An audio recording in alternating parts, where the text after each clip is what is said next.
today we're going to be actually practicing on the Mississippi River Pool 4, kind of between Red Wing, Wabasha, and Alma.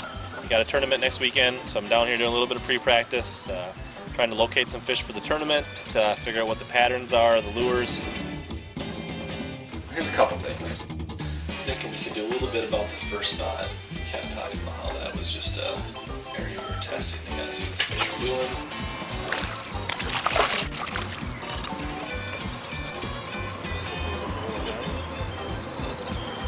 You've got a pretty good memory of how everything panned out.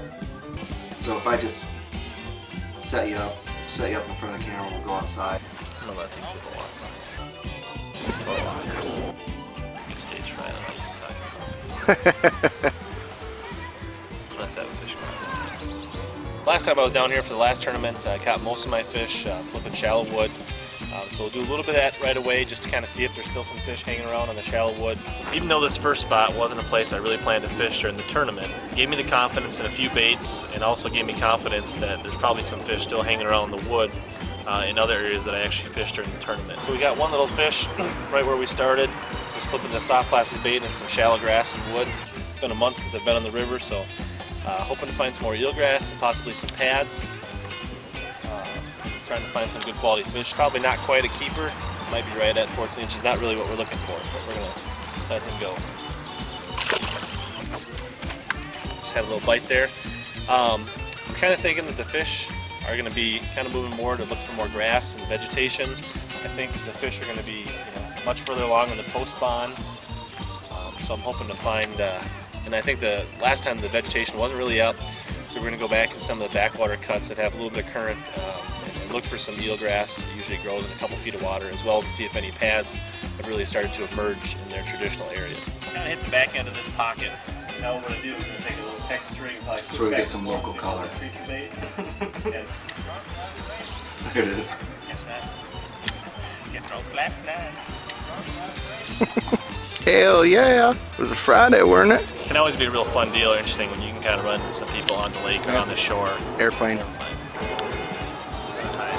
It kind of adds flavor to the day when you can run into some of the people that live around the lake or hang around the shore, and they can account for some interesting encounters.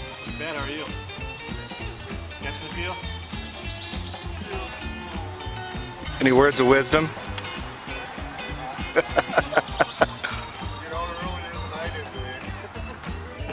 And water temp is about 73 degrees this morning. I believe it'll probably warm up quite a bit this afternoon. As soon as that jig hit the water, this fish was on. It's not real big, but I'd say where there's smoke, there's fire. It's pretty clear skies. I don't know if there's going to be any clouds rolling in the afternoon, but at this point, I think we're going to have bluebird conditions for most of the day. Nice fish on a little Texas string creature. 3/16 ounce true tungsten weight and 4-speed. Favorite little creature bait.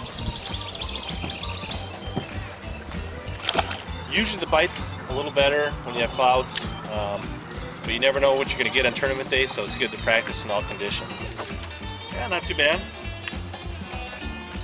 Funky little largemouth.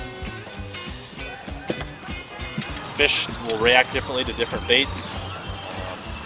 When it's typically when it's clear skies like this, they're going to be tighter to cover. Kind of quite a bit of wood along this bank here. What I'm going to do is, since it's kind of a dead end cut, I'm going to fish it quickly with kind of a swim jig or a spinner bait, chatter bait on the way in, and then I'll come back and flip my way out and kind of see what the fish want.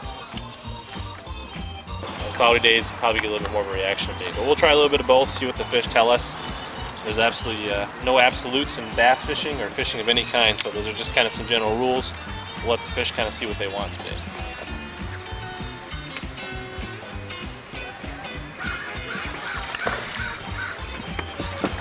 Nice. So this fish right here was actually laying up a little bit of a clear sandy spot.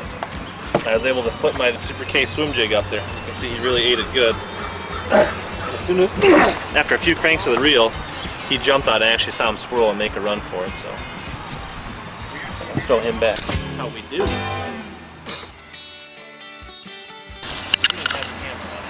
And then you went and caught one. One thing you may notice about the show we're doing is that we don't have a dedicated cameraman. my cameraman can't pull himself away from fishing. Because he's not dedicated, I like to give him a lot of grief because he doesn't catch very many fish, and when he misses shots. I didn't get your hook set. Little largemouth? Weird, another fish turned in the throat. No, that's the same one.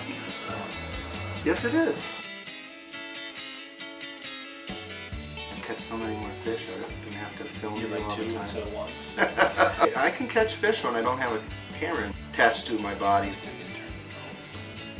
Yeah, an intern would be good. They can pay attention. I'm gonna turn around and flip this tree again, see if there's another fish in there.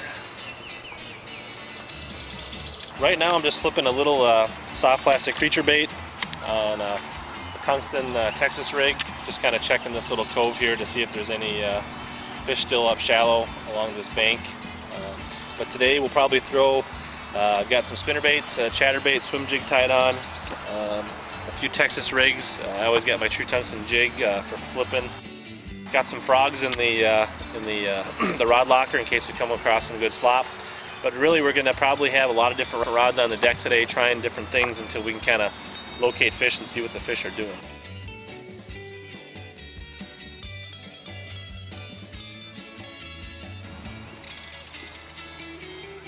So there, I mean, that's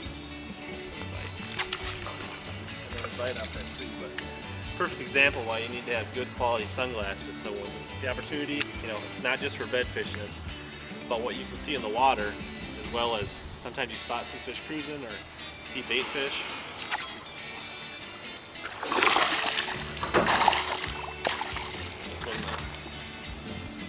Hit my jig, this little chunky bass, little peanut butter and jelly true tungsten jig. You can see they're eating it pretty good. If you can throw something that's keyed in on that bluegill bite, as you can see, he's really eating that.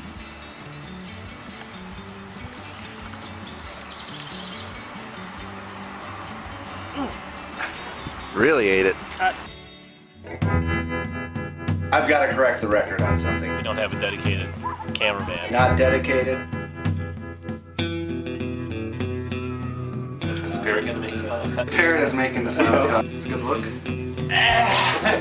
button down He far enough. needs a gold chain though.